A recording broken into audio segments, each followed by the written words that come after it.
What up, all y'all? This is Rev again, just bringing another character build that is very effective. Not quite so much with me right now. Still trying to learn it and kind of modify my playstyle to it, but it is a very nice, solid build, and depending on your skills and how much practice you do with the rotation, you can actually push out quite a bit of damage on a regular basis with this build, and fairly easily. Today I'm covering the Dragon Knight, of course with the 1.4.7 patch and then 1.5 coming out.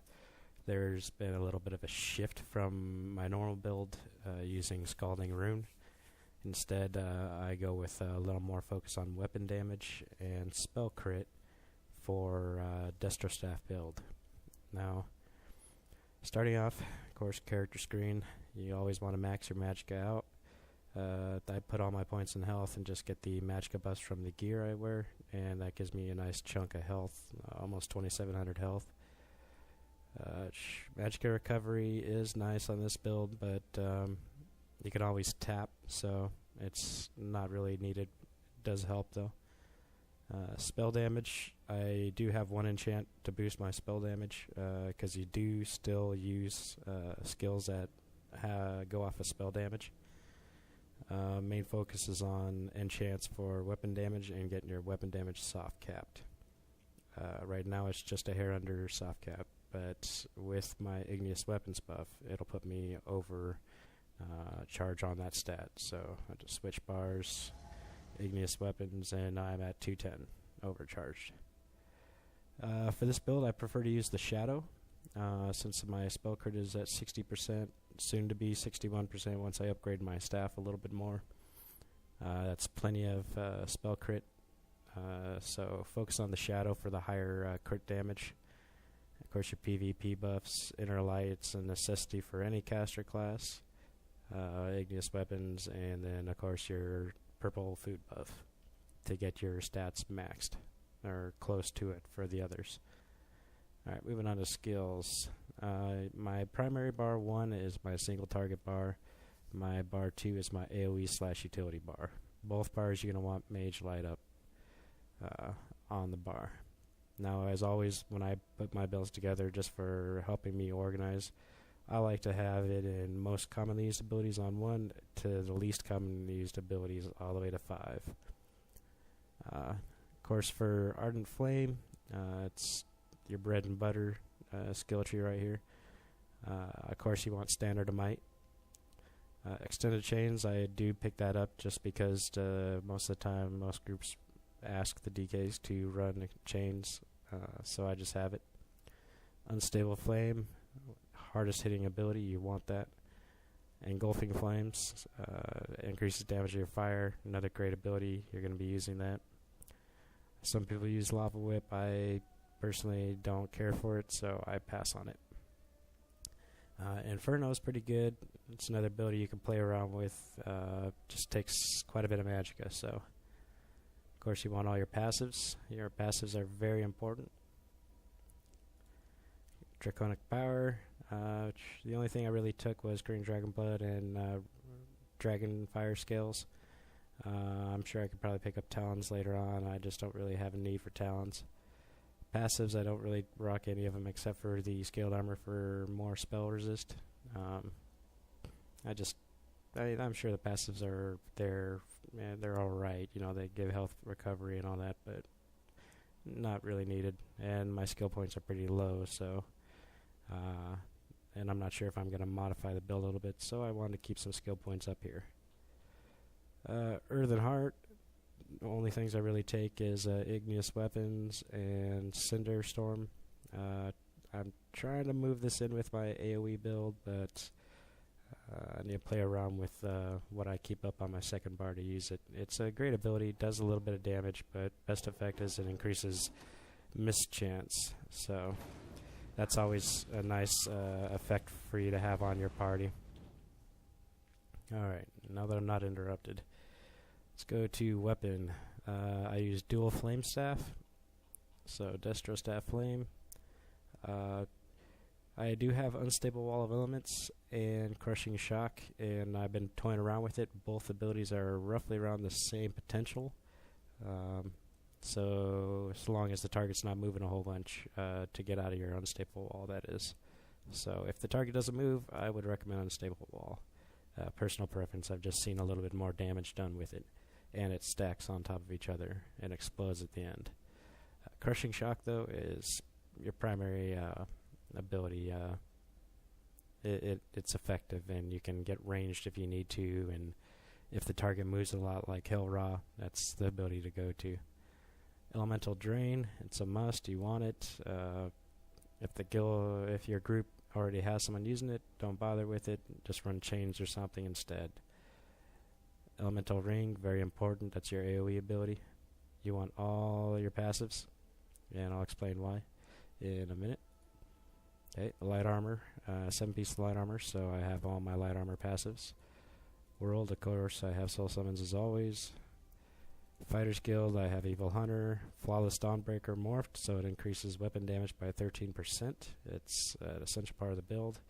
Your primary bar, you want that as your ultimate. You don't really use it, you just use it for the passive. Of course, your 3 passive abilities for increasing damage and ultimate gain. Mage's Guild, Inner Light, and Spell Symmetry. I use Mage Adept to reduce the cost of Spell Symmetry. Magic Controller for the extra Magicka and recovery, and then of course Might of the Guild. Still nice to have if you have to tap, and then throw down an Unstable Flame directly after. That way you get the 20% increased damage for that, which is pretty nice. Undaunted, don't really take anything from that for this build. Take all your high elf skill passives. For this build, you either want to be a high elf or a Dunmer. Dunmer is slightly better, but high elf also has its little things that it does give to the build to increase damage, so you're only about maybe 3% off on max damage you can get for race. Okay, going to gear. I run a 2-piece elegant, which is the hat and the robe. The trait sucks, but you're not in it for the trait, and it's trivial the loss that the trait you're using gives to your overall performance. So, of course, you want Magicka, both VR14. You can get it from Sanctum of Phidia drops. I will be upgrading those later, but the reason why you pick it up is for the added 17 weapon damage. It's very nice. Then I run a 3-piece Twilights, pants, shoulders, and weapon, both staffs, fire staffs, for the spell crit and health. And then I run a 3-piece Aether, the gloves, the belt, and the boots for the 8% extra crit, and then 3-piece Soulshine. Soulshine, I currently have the two of them enchanted for weapon damage, and 1 still for spell damage to make up the loss. I still have overcharge for weapon damage, and I'm still putting a little bit extra into my spell damage, which you still have abilities that go off as spell damage, so you'll want that. That's pretty much the build, the skills I use, and the gear. Now the rotation's pretty simple. All you're going to do is keep your Ignis weapons up, target the opponent. You're going to do a heavy attack, weakness to elements, flame breath, unstable flame, 4 crushing shocks mixed with light attacks, then rinse and repeat. And as you can see, as sloppy as that was, without using any spell crit potions, I was still able to get over 800 DPS fairly easily. All 3 bars show 820. So now if you use, of course, your banner on your secondary bar, that's you can get up to 1.4 or 1.6k DPS, no problem.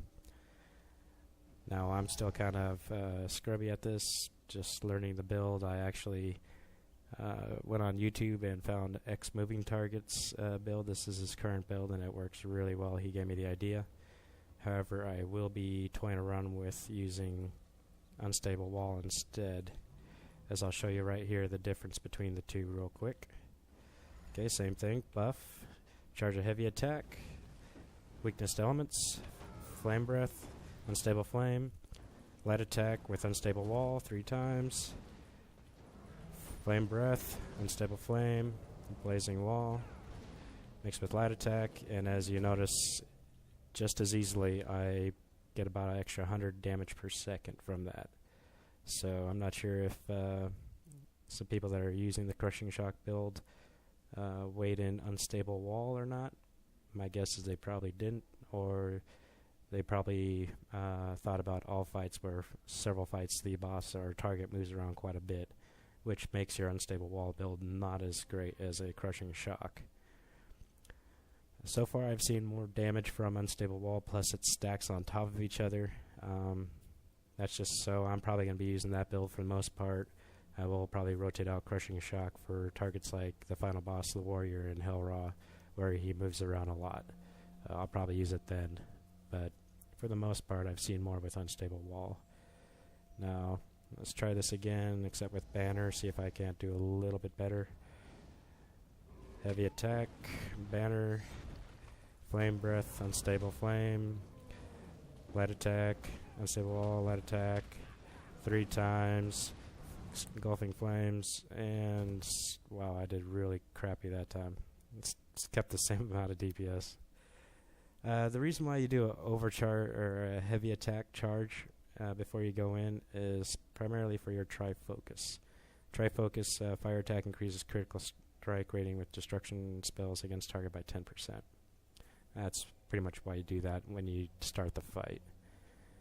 Now, I'm kind of sloppy at it right now. I just changed everything over and still toying around with it, but the numbers are there. I will be posting the link with this video on the guild website, and then I will also be posting a link to xmovingtarget so you can see, once you have the rotation down how it should be, what your max damage could actually be. He does it a hell of a lot better than I do, but I hope you like the build, and once again, I'll see you guys next time with my next build.